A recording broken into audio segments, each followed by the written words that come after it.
طالب کی است؟ طالب چی است؟ آیا ما شمایی که در زیر بیرق کرزی و اشرف غنی بزرگ شدیم حقیقت طالب را خود فهمیدیم؟ آیا ما شما همون کسایی نیستیم که وقتی در مکتب می رفتیم خرد بودیم در مکتب برای ما گفته میشه طالب بد است؟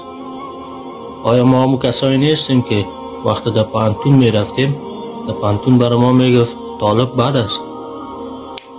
و آیا ما شما همون نفرایی نیستیم وقتی که در خانه می آمدیم تلویزیون چالان می کردیم هر شبکه‌ای را که می زدیم می گفت طالب توریست است؟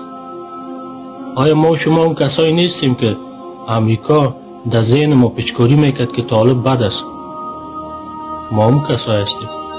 ما کسایی هستیم که ذهنیت گرفتیم طالب بد. ما از طالب نفرت داشتم. میگفتم طالب مسجد انفجار میده. میگفتم طالب مدرسه انفجار میده. میگفتم طالب اردوی ملی را میکشه. زیاد گپا بود. ما از طالب نفرت داشتم. اما حالا که میبینم والله این طالب را که من میبینم نه این مسجد انفجار داده نه مدرسه را انفجار داده. این کل کارهای خود امریکا بود که مثلا نام طالب بد میکرد. طالب هیچ وقت مسجد انفجار نمیده. اگر طالب اردوی ملی مراجعات کشت این هم یک سیاست امریکا بود که اردوی ملی و طالب در جنگ منداخت. از هر دو طرف نفر کشته شد. هر دو طرف افغان بودند. آیا طالب افغان نبود؟ آیا اونا کشته نشدند؟